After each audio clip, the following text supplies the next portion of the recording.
23 years ago, at the age of 19, I shot and killed a man.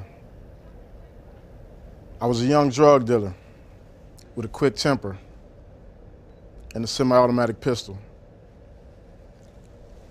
But that wasn't the end of my story.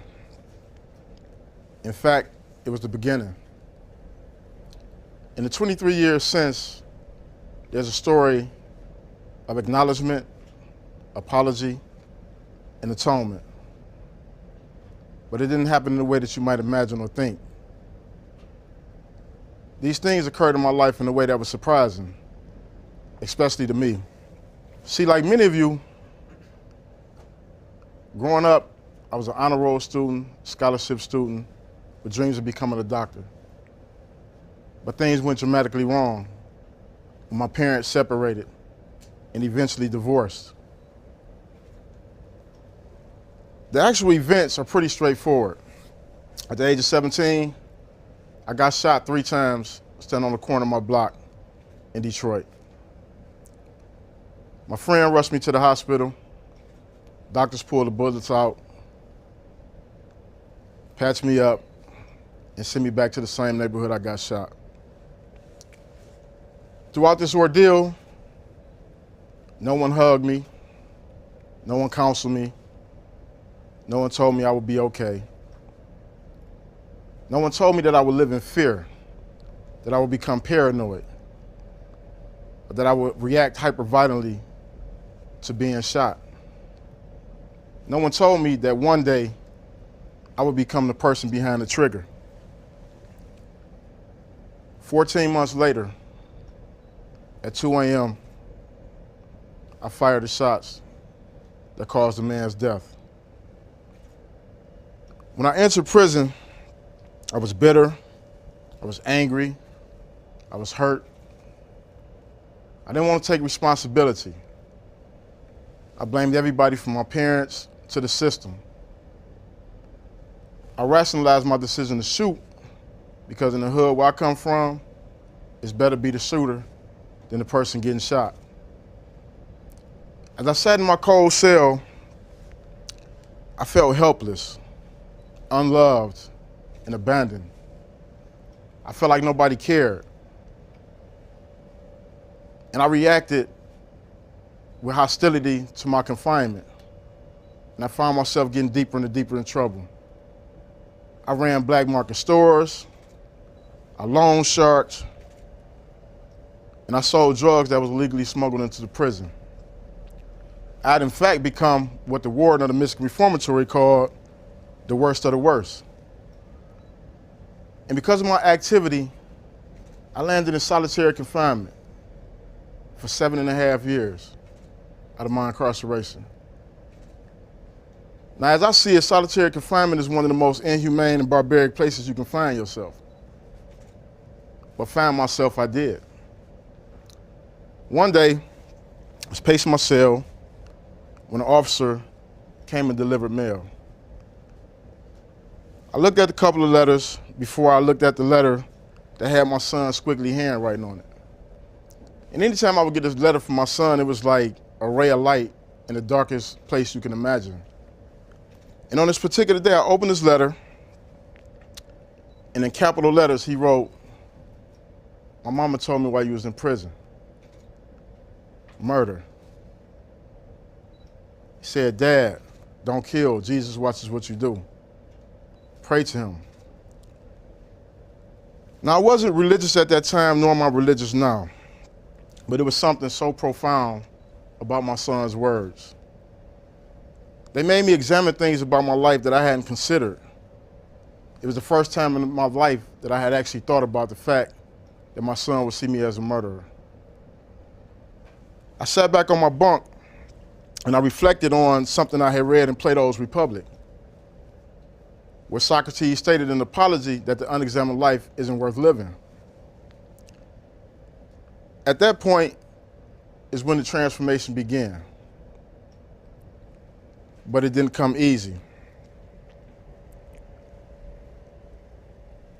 One of the things I realized was part of the transformation is that there were 4 key things. The first thing was I had great mentors. Now, I know some of y'all are probably thinking, like, how do you find a great mentor in prison? But in my case, some of my mentors who are serving life sentences were some of the best people to ever come into my life, because they forced me to look at my life honestly. And they forced me to challenge myself about my decision making. The second thing was literature. Prior to going to prison, I didn't know that there were so many brilliant black poets, authors, and philosophers. And then I had the great fortune of encountering Malcolm X's autobiography. And it shattered every stereotype I had about myself. The third thing was family. For 19 years, my father stood by my side with an unshakable faith, because he believed that I had what it took to turn my life around. I also met an amazing woman who is now the mother of my 2-year-old son, Sekou. She taught me how to love myself in a healthy way. The final thing was writing. When I got that letter from my son, I began to write a journal about things I had experienced in my childhood and in prison. And what it did is it opened up my mind to the idea of atonement.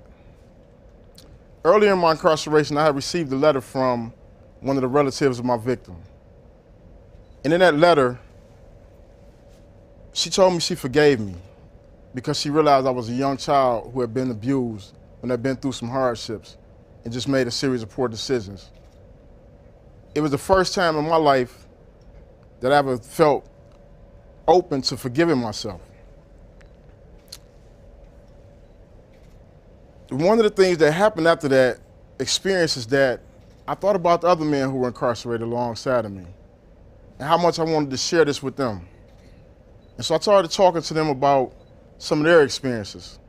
And I was devastated to realize that most of them came from the same abusive environments. And most of them wanted help and they wanted to turn it around. But unfortunately, the system that currently holds 2.5 million people in prison is designed to warehouse as opposed to rehabilitate or transform.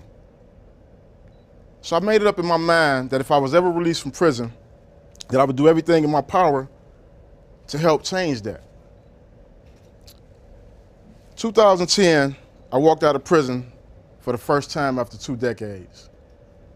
Now imagine, if you will, Fred Flintstone walking into an episode of the Jetsons. That was pretty much what my life was like. For the first time, I was exposed to the internet, social media, cars that talk like Kit from the Knight Rider.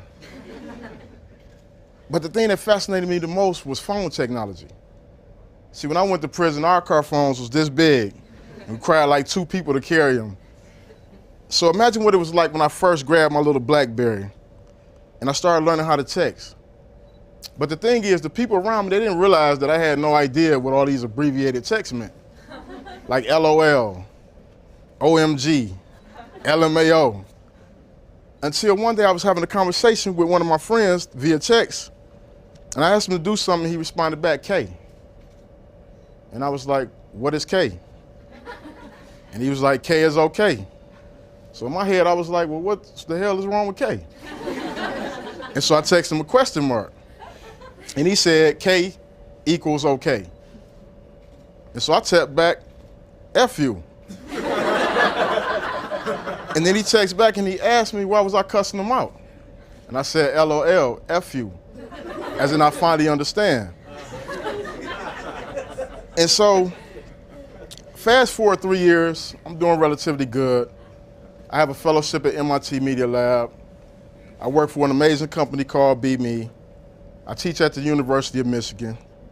But it's been a struggle because I realize that there are more men and women coming home who are not going to be afforded those opportunities.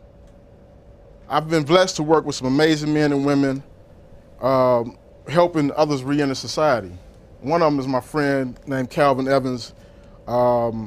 He just served 24 years for a crime he didn't commit, 45 years old. He's currently enrolled in college. And one of the things that we talked about is the 3 things that I found important in my personal transformation. The first being acknowledgement. I had to acknowledge that I had hurt others. I also had to acknowledge that I had been hurt. The second thing was apologizing. I had to apologize to the people I hurt. Even though I had no expectations of them accepting it, it was important to do because it was the right thing. But I also had to apologize to myself. The third thing was atoning. For me, atoning meant going back into my community and working with at-risk youth who were on the same path, but also becoming that one with myself. Through my experience being locked up, one of the things I discovered is this. The majority of men and women who are incarcerated are redeemable. And the fact is, 90% of the men and women who are incarcerated will at some point return to the community. And we have a role in determining what kind of men and women return to our community. My wish today is that we will embrace a more empathetic approach toward how we deal with mass incarceration. That we would do away with the lock them up and throw away the key mentality, because it's proven it doesn't work. My journey is a unique journey, but it doesn't have to be that way. Anybody can have transformation if we create the space for that to happen. So what I'm asking today is that you envision a world where men and women aren't held hostage to their past, where misdeeds and mistakes doesn't define you for the rest of your life.